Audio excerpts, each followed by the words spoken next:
오늘 이 자리에서 그 말씀을 드릴 수 있는 기회를 가지게 돼서 저 개인적으로 굉장히 영광입니다.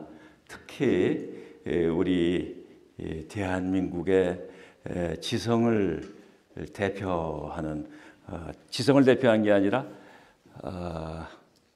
용기를 가진 지식인이라고 얘기해 제가 맞다고 생각하는데 트루스 포럼에 그 초청을 받은 게 저는 큰 영광입니다. 실은 오면서 한참 생각을 했는데 지금 이 시점은 북한 정권이 먼저 망하느냐 아니면은 남한 사회가 먼저 적화되느냐 하는 경쟁인 것처럼 보여집니다. 이런 상황이 2005년 전후에 있었습니다. 그때도 그런 얘기를 듣고 굉장히 저희들이 아스팔트에 가서 데모를 했던 기억이 있습니다. 그 당시에 제가 아는 그 관계에 관심이 많은 친구가 얘기하기를 김정일이가 그 대한민국이라는 이런 연못에 잉어들이 많이 있는데 그물을 쳐가지고 다 잡았다. 그런데 그걸 무트로 끌어올리려니까 김정일의 다리가 너무 허약해서 그걸 끌어올리지 못하고 그냥 주저앉아 버렸어요. 그 한국 사회의 그 잉어들이 어떤 의미에서는 제가 보기에는 한국 이 남한 사회의 시민 사회, 그건 기업도 얘기할 수 있고 또 우리와 같은 시민 단체도 얘기할 수 있고 이러한 시민 사회가 있었기 때문에 버틴 거 아니냐 이런 생각이 듭니다. 그런데 그게 결국 지금까지 또 다시 오면서 우리 사회의 좌파에 해당하는 사람들이 이 진리라기보다는 선동에 의해 가지고 이 그릇된 예를 들어서 뭐라 그러죠 인터넷 거기에 그 악플 같은 걸 막 달아가면서 사회를 선동하는 이런 방법에 의해서 이 진실을 왜곡하는 이런 방법으로 우리 사회를 굉장히 흔들어 가지고 지금 현재 이런 상황이 일어나고 있지 않느냐 하는 이런 생각을 가지고 있고 이전보다 훨씬 더 위기의식을 저도 가지고 있고 여기 참석하신 여러분들도 가지고 있는 걸로 저는 생각을 합니다. 근데 저는 조금 전에 우리 김은구 대표께서 소개를 해 주셨지만은 외교부에서 한 25년을 근무를 했고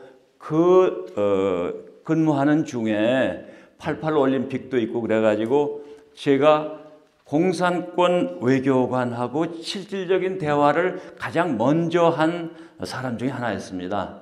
그래서 그때 공산주의 사회가 어떤지를 제가 그 얘기를 통해서 그분들한테 이제 배웠고 그걸 가지고 한중 수교할 때 제가 담당 국장으로서 어떻게 그 사람들하고 교섭하는지를 또 이제 그 실제 적용해 봤고 이렇게 해가지고 소련 중공하고의 우리 국교 정상화하는 과정에서 제가 어떤 역할을 했기 때문에 그 다음은 한반도를 통일해야 되는 게 그 다음 목표다는 생각을 가지고 외교부가 끝난 다음에 통일원에 가서 2년 동안을 근무한 일이 있습니다. 그 다음에도 계속 관심을 가지고 있는데 그런 관점에서 한반도의 미래랄까 지금 현재를 보고 통일이 어떻게 돼야 되는지에 대해서 같이 고민한다는 이런 생각을 가지고 오늘 말씀을 좀 드려보고 싶습니다.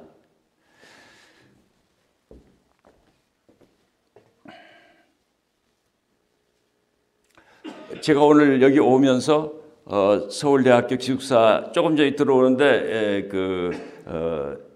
피트니스 센터를 지나오면서 저희가 63년 대학에 들어갔을 때 동승동에 막 먼지투성이의 이 책상에서 뭘 배우는지도 모르고 교수님들이 한 500페이지짜리 되면 한 7, 80 페이지 이렇게 강의하고 이제 휴강하고 끝나는 이런 때하고 지금하고 비교하니까 한국이 얼마나 발전했는지 제가 그냥 실감을 했어요. 그때 제가 법대 160명이었었는데 졸업할 때 10% 정도가 취직을 할까 말까 했었죠.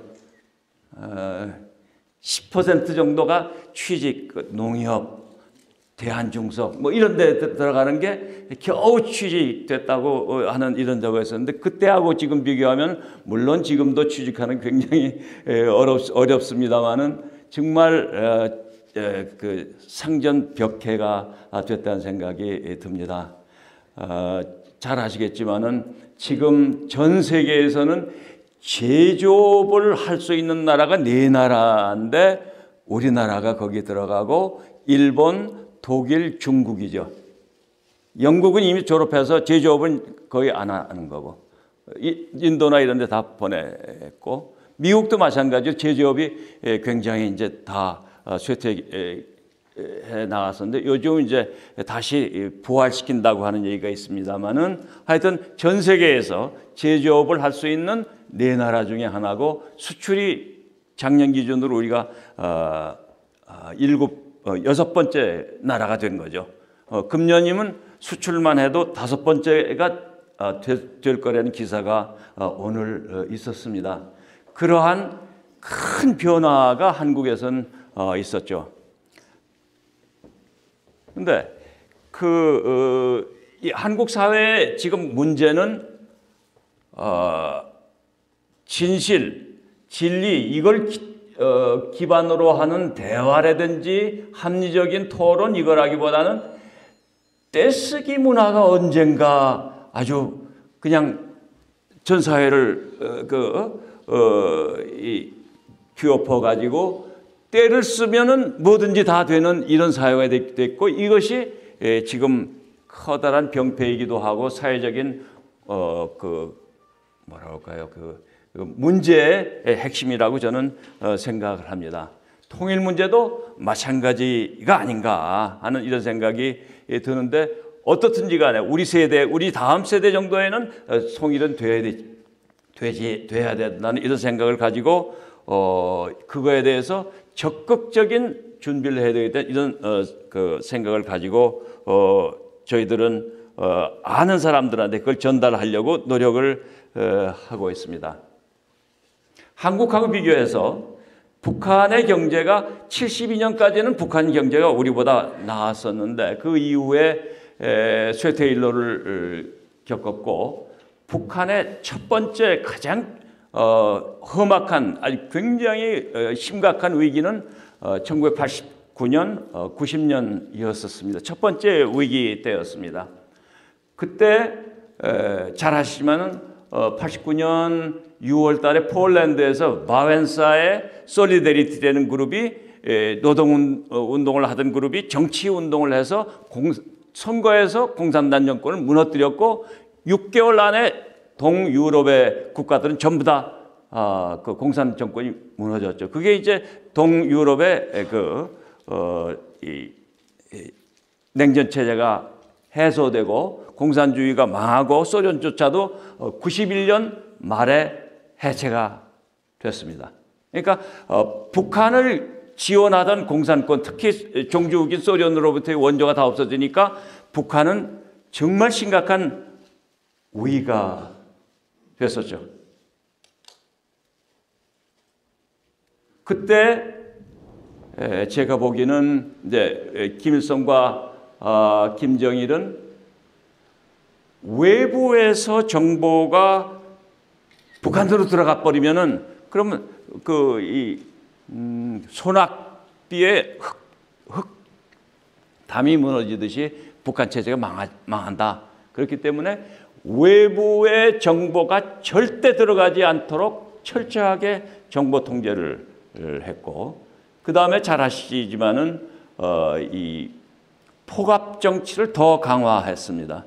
여러분 아시겠지만 74년 전후해가지고 김정일이 승계하는 과정에서 만들어낸 게 당의 유일 사상 책에 10대 원칙이라는 게 있고 요즘 뭐 당의 유일 영도 책에 10대 원칙이라고 얘기하는데 그 얘기는 뭐냐면은 김일성을 신격화하는 거죠. 일본의 옛날 천황처럼. 그래서 이 모든 주민들이 몸과 마음을 바쳐서 충성을 해야 되고 조금이라도 비판하거나 뭐라고 할까요? 비난을 한다면은 그건 가차 없이 처벌하는 거죠. 그러니까 우리 한국에서 북한에 올라가 가지고 사업하다가 잘못해 가지고 신문에 그 김일성 사진이 있는데 그걸 깔고 앉으면 큰 죄가 돼 가지고 큰 일이 일어나는 이런 저거죠. 그러니까 북한 주민들의 경우는 조금만 잘못해도 붙잡아다가 강제 수용소 보내는 거예요. 그러니까 정말 그러한 이 협박과 위협 속에서 사는 주민들이기 때문에 거기에서는 조금이라도 저항하는 그런 일이 일어날 수가 없는 거죠. 동유럽 같은 데에서는 언론의 자유도 어느 정도 있고 종교도 허용이 됐고 했기 때문에 그 동유럽 사람들이 고르바초프 이후에 그 힘을 합쳐가지고 공산정권을 무너뜨렸는데 북한의 경우는 몇백만이 죽어나가 아사하면서도 정권에 대해서 비판을 못하는 게 포갑정치, 당의 유일사상책의 10대 원칙을 기반으로 하는 그런 포갑정치 때문에 그렇게 됐고 그 방법이 강제 수용소, 지금 한 10만 명, 8만 명 내지 12만 명이라고 얘기하기도 하는데 그 강제 수용소에 영장도 없이 붙잡아다가 고문하고 경우에 식량이나 이런 것도 제대로 하지 않으니까 거의 상당히 많은 숫자가 죽어서 나가는 이런 그 위협의 수단으로서 그 주민들의 그 항거를 철저하게 봉쇄하는 이런 식으로 해서 그 북한이 첫 번째 위기를 극복했다고 봅니다. 그런데 그때 그러면 한국이 그때 어떻게 대응했느냐? 저도 이제 북방 외교를 담당을 했었기 때문에 공산권 국가들하고 이 헝가리하고 그 수교하는 걸 처음으로 해서 그게 89년 1월인가 2월 되는데 그때부터 해가지고 쭉쭉쭉쭉 해가지고 소련, 중국, 베트남까지 다 이렇게 했다. 그거는 평균 점수 이상이라고 봐요. 그러니까 시대 흐름에 잘 맞춰갖고 잘했다. 그런데 북한의 1차 위기 때 보다도 우리가 북한에 대해서 압박을 해서 개혁 개방시키는 그걸 했어야 되지 않나. 그때 우리가 북한의 그 어려운 사정을 정확하게 파악하지 못한 게 아닌가 하는 생각을 들어요. 그러니까 북한이 폐쇄 체제를 취하기 때문에 자기네 실상을 알 수 없게 하죠. 그러나 우리 정보기관, 우리 국가의 정보기관은 보다 더 모든 수단을 다해가지고 북한의 실상을 파악할 수 있도록 노력을 해가지고 정확하게 북한을 파악했어야 되는데 그게 제가 보기에는 충분하지 않았다. 그 생각이 들어요. 그래서 1차 위기 때 보다 더 우리가 더 압박을 했어야 되는데 못했다. 이제 황장엽 씨 그 증언하는 게 나와요. 그 어떤 증언이 나오냐면은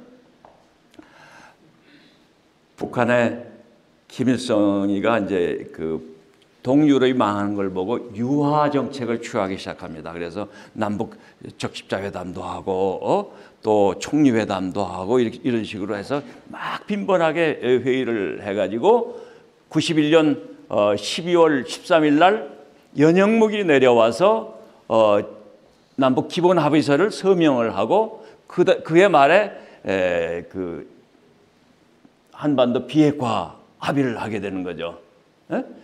그런데 연영무기가 여기 왔을 때 김일성이 뭐라고 그랬냐면은 이 자기네들끼리 통신을 통해 가지고 무슨 양보를 해도 좋으니까 이거 서명을 꼭 하고 오라고 그랬어요.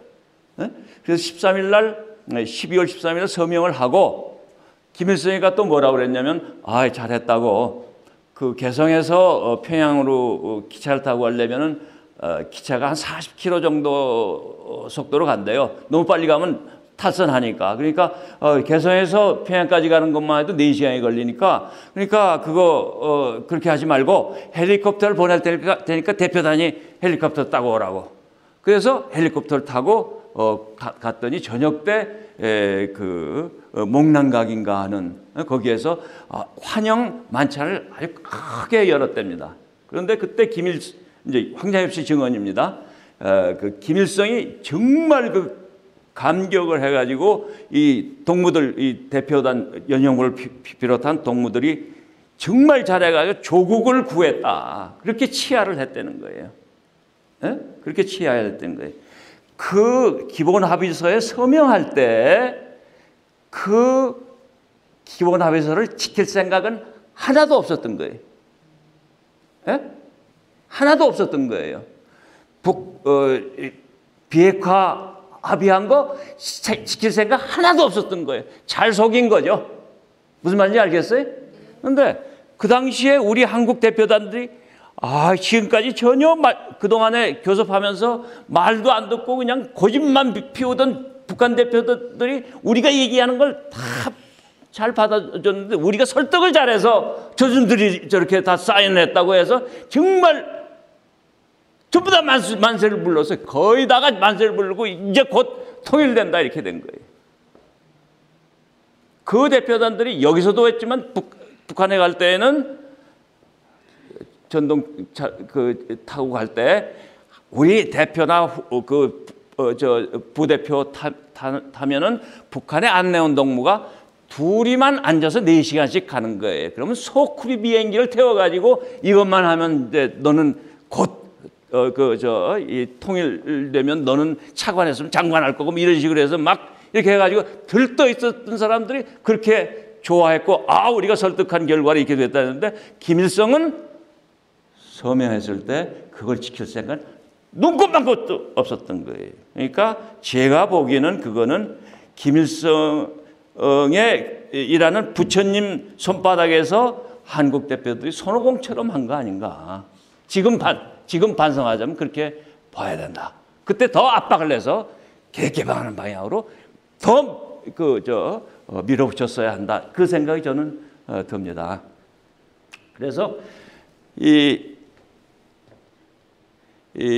북한의 지금 현재는 그러니까 두 번째 위기가 이제 되는데 잘 아시겠지만 숙청을 엄청나게 장성 때부터 해서 하고 한다는 거, 그 다음에 태영호라든지 이런 사람들이 많이 지금 한국에 들어오잖아요. 그렇게 엄격하게 탈북자를 막고 있는데도 불구하고 1년에 한 1,000명 정도 오고 이전보다 지금도 엊그저께 12명이 메콩강에서 이렇게 건너다가 2사람이 죽고 했는데 일반 평민들은 그렇게 많이 오지만 북한에서 먹고 살고 할 사람들은 강 넘는데 1,500만 원이나 2천만 원 지불하고 중국으로 가서 한 일주일이면 한국에 오는 사람들이 상당히 있어요. 이전보다 오는 사람들의 사회적인 계층이 이전보다 훨씬 더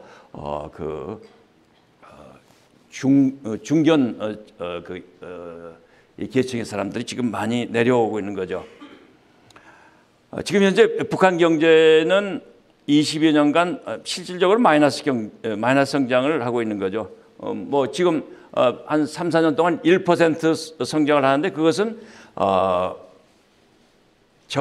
정권에서 인정을 적극적으로 하고 싶어서가 아니라 배급을 줄 수 없기 때문에 장마당을 위에 지붕을 해주는 장마당을 400개 이상을 지금 묵인하고 있다고 그럽니다. 그래서 거기에 한 120만 명 정도는 대강 그 장마당을 통해서 먹고 사는 거 아닌가. 그럼 장마당의 경우는 어떻든지 간에 소위 자본주의적인 이윤 동기가 작용을 하기 때문에 거기에서 이 플러스 1% 성장이 나타나는 게 아닌가 하는 이런 생각이 듭니다.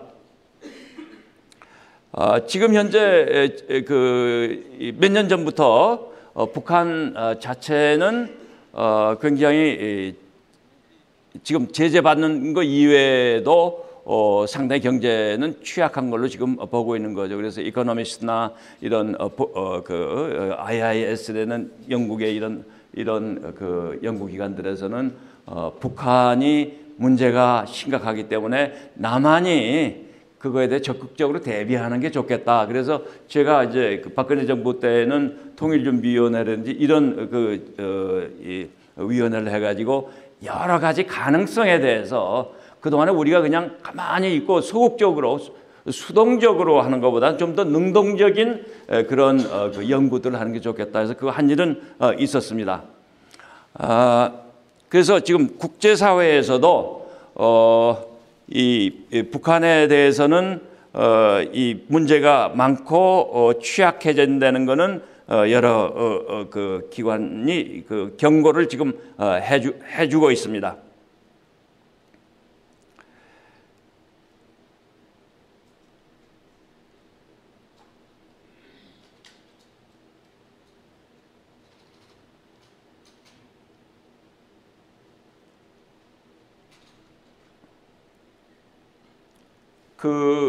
제가 공산권 외교관들하고 만나서 배운 거는 북한에도 똑같은데 아까 말씀드렸듯이 72년까지 북한 경제가 한국 경제보다 좋았었거든요. 근데 지금 현재는 45대 1 정도 되죠. 이렇게 그 격차가 생겼는데 그 이유는 뭔가 했더니 소련 외교관이 저한테 얘기를 했어요. 소련 사회는 그 주민들이 상을 받기 위해서 좋은 걸 이렇게 뭐 만들든지 이런 거는 하지 않는다.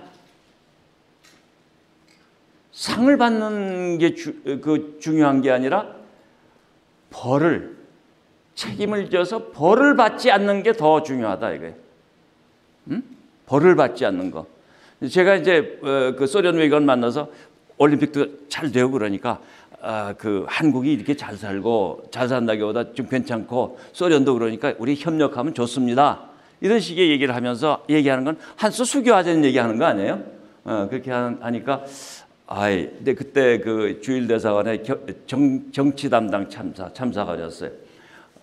김 참사관 그 얘기는 난 충분히 이해를 하는데 김 참사관이 얘기한 걸 자기는 모스크바 중앙에 절대 보고 안 한다 그러더라고요. 절대 보고 안. 내가 얘기한 게 아무리 옳다 하더라도 그걸 보고할 거라고 당신이 예상하고 있다면 그건 잘못이다. 그리고 예상 절대 하지 말아라. 왜 그러냐? 자기는 충분히 납득을 하는데 한국하고 그 관계를 잘 해가지고 한소 수교가 되고 그러면 좋을 것 같다 이거야. 그런데 자기가 건의를 해서 이렇게 합시다 해서 했더니 나중에 돼서 결과가 좋았다 이거예요. 그것까지 기대할 수 있어요. 그런데 또 세상 일을 모르니까 5년 후에 아니면 10년 후에 어떻게 이상하게 돼가지고 그게 잘못되는 경우가 있단 말이에요. 그러면 그 당 중앙에서 기록을 다 조사해서 이거 어떤 놈이 이거 처음에 이거 기한을 건의를 한 거야? 하면 자기가 책임을 져야 된다 이거예요. 그럼 그때 가서 잘못하면 정말 그 강제수용 굴라그에 좀 끌려간다는 거예요. 지금 가만히 있어도 외관 어학수당 주고 가족수당 주고 주택수당 주고 다 하는데 자기가 뭘 더 저거 하기 위해서 그 앞으로 1%, 0.1%라도 위험이 있을 것 같은 일을 할 필요가 있느냐. 그건 절대 안 한다. 그건 북한은 더한 거예요. 제 후배 중에 근보신호에 가서 2년 동안 근보한 친구한테 제가 물어봐요. 북한 내가 가보질 못했는데 좀 쉽게 좀 설명을 해달라고 했더니 선배님 책임입니다 그러더라고요. 책임입니다. 모든 주민들이 책임을 지지 않기 위해서 필사적인 노력을 하는 사회예요. 북한 사회가.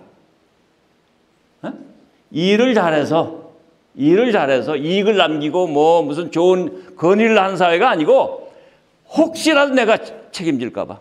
자기하고 실제 관련도 없는데 우리 아버지가 혹시 뭐 발언 잘못해가지고 자기도 다시 끌려갈 수도 있잖아요. 그러니까 전전긍긍하면서 사는 사회. 그 사회가 경제가 발전한다는 건 있을 수가 없는 거예요. 그게 지금 남한하고 북한하고 경제력의 차이가 이렇게 45대 1로 된 가장 중요한 이유고, 북한이 그러한 이 개혁 개방을 해서 이 책임을 걱정하지 않는 그런 사회가 되면 몰라도, 그렇지 않으면 북한의 경제는 마찬가지예요.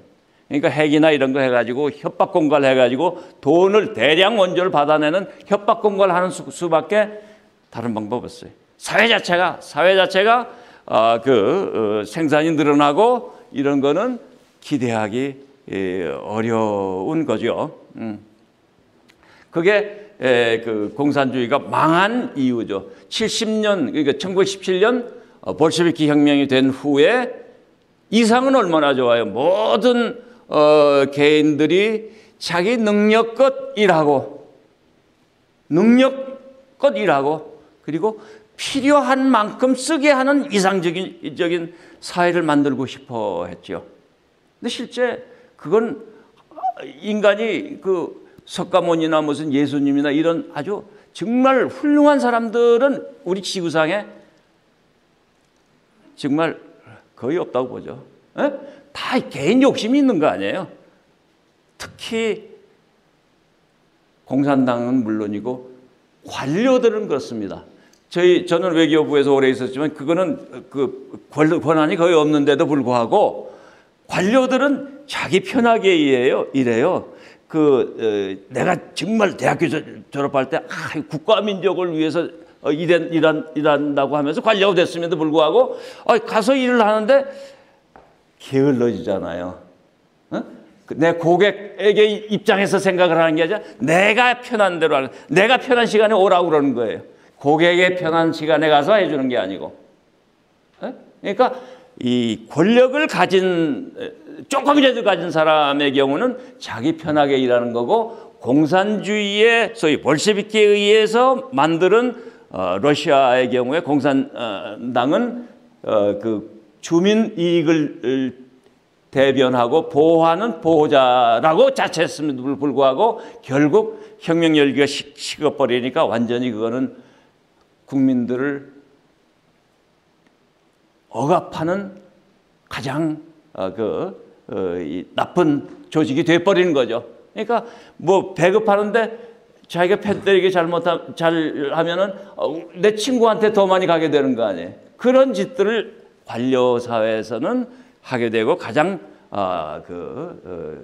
심했던 데가 공산주의 사회에서, 결국 공산주의는 아무리 그 무기가 미국보다 더 이 핵무기를 많이 생산했다 하더라도 결국 고르바초프 때 그걸 인정했을 때는 이미 너무 늦었고 어떻게 걷잡을 수 없이 망하는 수밖에 없었죠. 그래가지고 볼셰비키 혁명 이후에 70년의 역사는 이제 끝나게 되는 건데, 북한이 그러면 예외일 거냐 하는 문제예요. 북한은 특수한 나라니까. 우리 좌파들이 그렇게 얘기합니다. 아무리 어려워도 북한은 망하지 않는다. 그렇게 얘기를 해요. 그러면서 1년에 10억 불씩, 10억 불이면 그 당시에 그 북한, 지금은 조금 적하지만 그 당시에 북한의 GDP가 250억 불이거든요. 4% 정도씩을 퍼주면서 북한 절대 망하지 않는다고 이렇게 얘기를 하는 거예요. 그게 우리 한국 사회 좌파들의 얘기였었고, 실은 그냥 놔두면은 망할 수밖에 다른 방법은 없죠. 그러니까 망하지 않기 위해서는 이 핵이나 미사일과 같은 공포의 무기를 가지고 자기를 방어를 하면서 경우에 따라서는 그걸 쓸 것처럼 하면서 많은 대량 원조를 뽑아내는 이런 방법으로 북한이 생존해 나간다고 볼 수가 있겠습니다.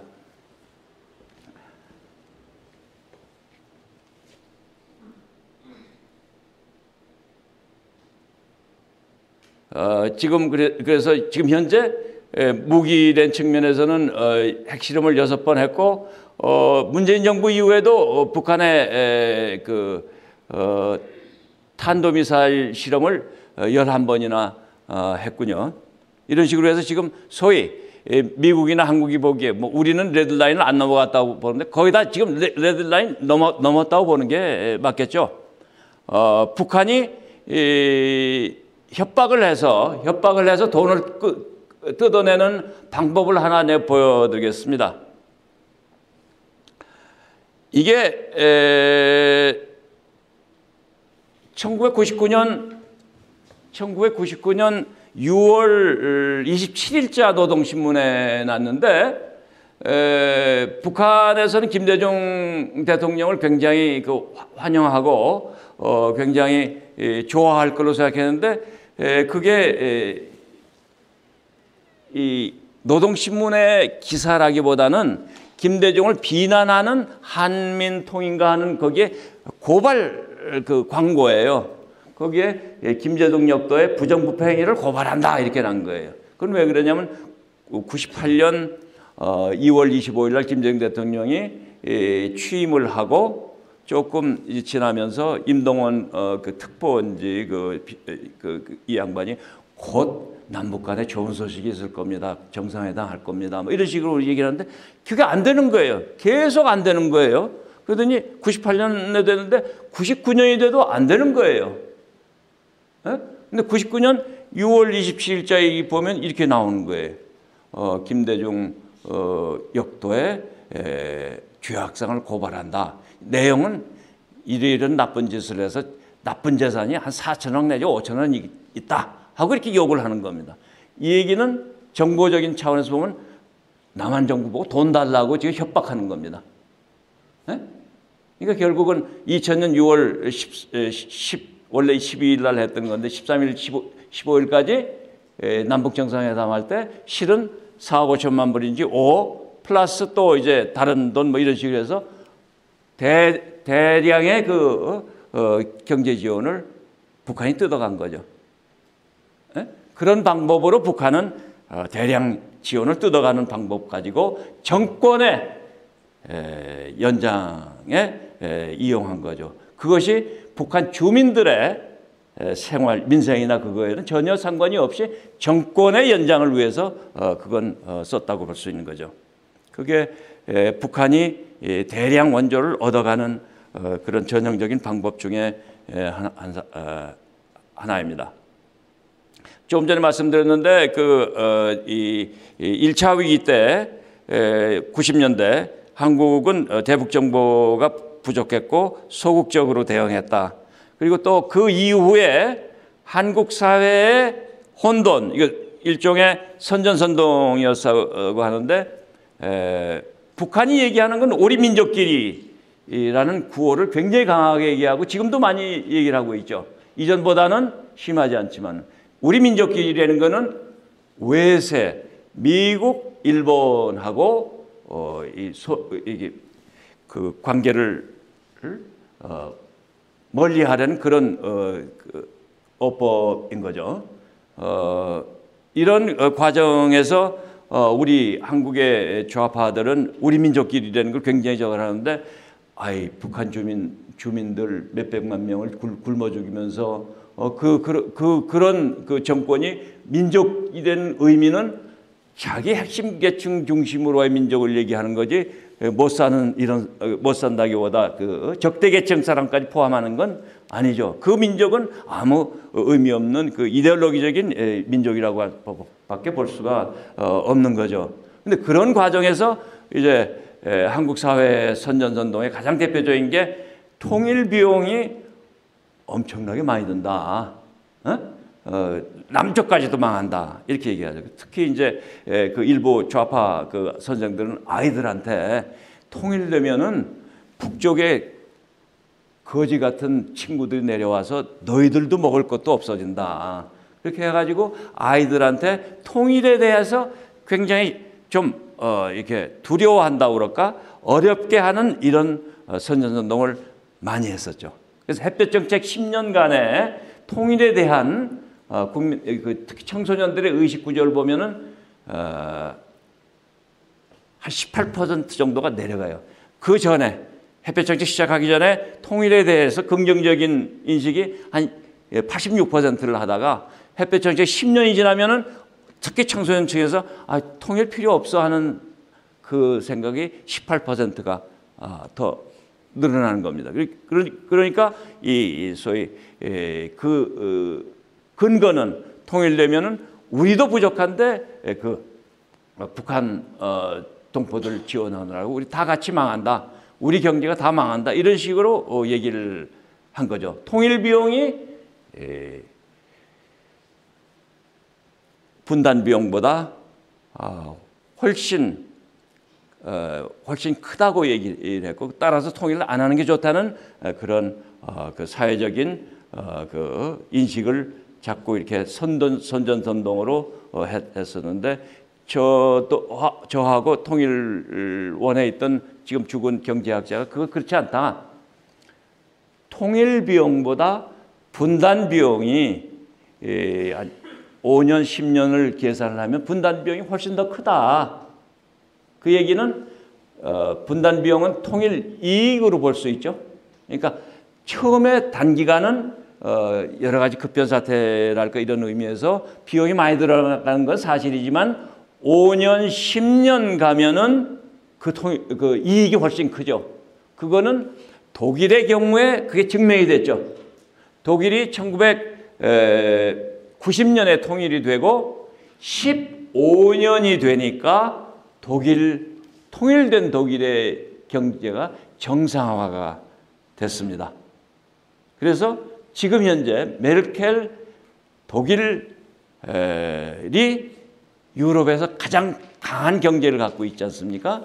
물론 그 통일하는 과정에서 굉장히 이성적으로 이 독일 정부나 독일 국민들이 그걸 대응을 해가지고 이렇게 만들었겠지만은 15년이 되니까 통일된 독일 경제가 망한 게 아니라 유럽에서 가장 강한 경제가 됐고, 지금은 유럽에서 가장 그 영향력이 크지요.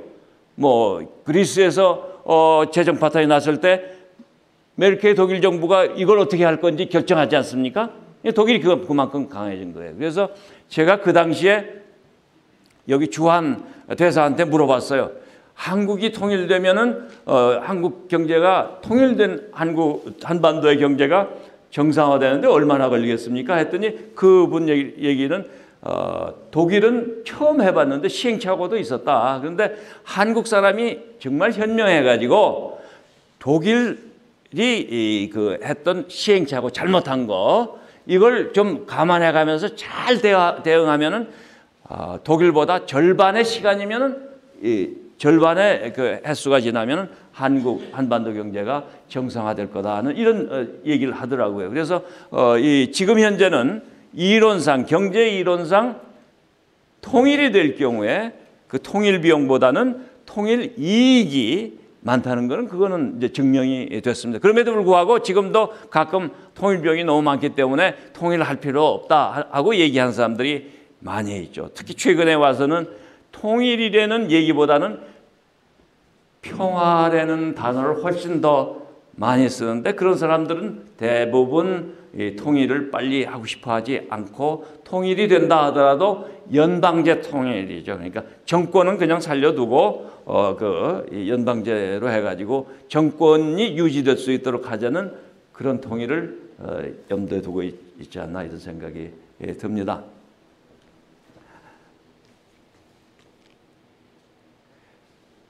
지금 북한 핵 개발에 대해서 이제 국제적인 공동 보조가 이제 2013년부터 오바마 시진핑 때부터 이제 본격적으로 되어가고 있는데, 안보리의 제재가 점점 더 강화가 되고 있죠. 중국이 물론 전폭적인 이런 제재를 하지는 않죠. 중국은 아직도 북한 정권이 망하는 것을 원하지 않기 때문에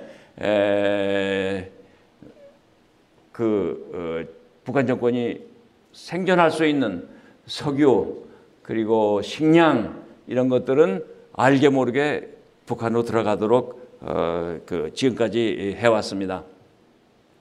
그러나 전체적으로 봤을 때는 국제 제재가 점점 강화되고 있고, 그 다음에 과학기술 교통통신이 발달하기 때문에 북한 사회가 옛날에는 정보 차단시키니까 지금도 뭐 그런 사람들이 많죠. 많은 사람들. 그러나 3분의 1 정도, 지금 여기 한국에 한 32,000명 정도 그 탈북자들이 와 있지만은 특히 청소년의 경우에는 USB나 뭐 이런 방법을 통해 가지고 청소년들의 경우는 한국의 그 한류 문화라든지 우리 방송국에 나오는 드라마라든지 이걸 굉장히 많이 본 사람, 저보다도 훨씬 더 많이 본 친구들이 많이 있더라고요.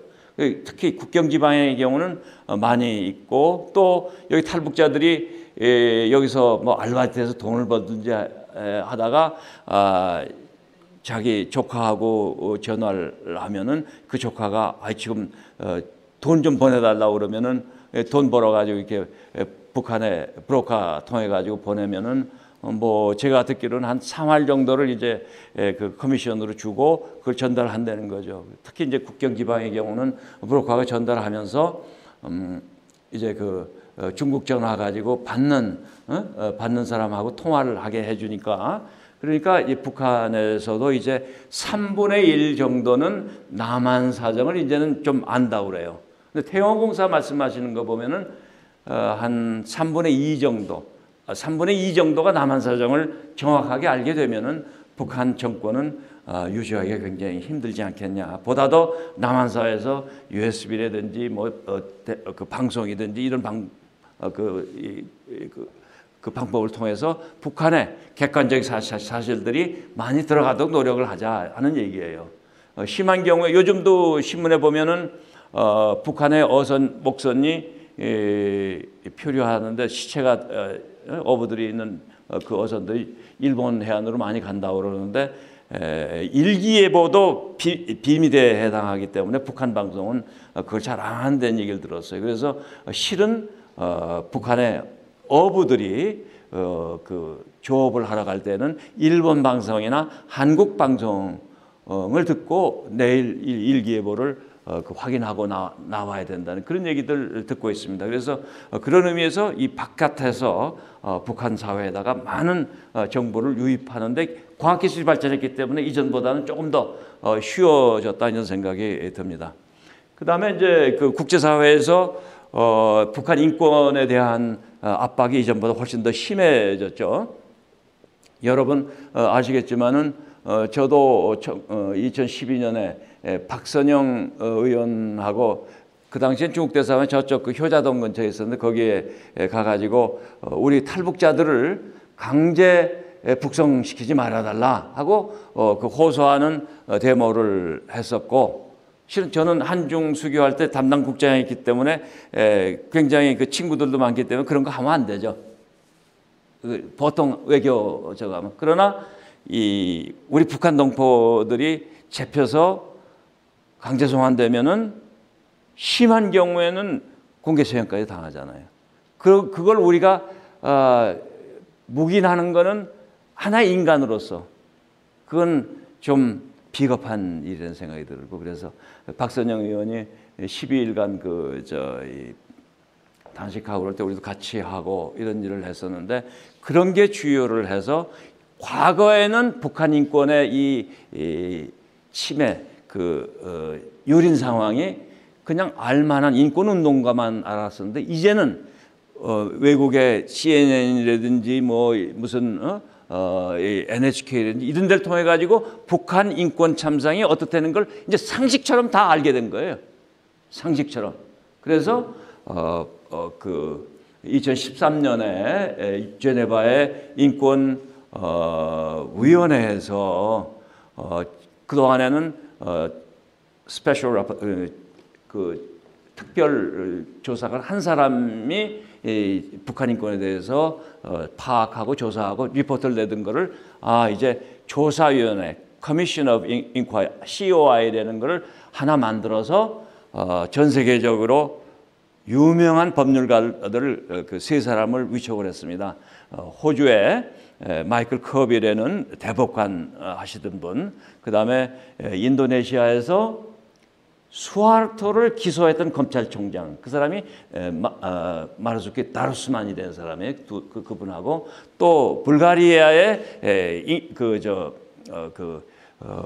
이 민주화 운동을 했던 운동가 소냐 비셀코레는 이 세 사람이 위원이고, 거기에다가 전문가를 한 10명 정도를 보좌하도록 해가지고 1년 동안 대개 이제 탈북자들 증언을 통해서 하지만은 그 조사한 결과를 이렇게 냈어요. 그래서 조목조목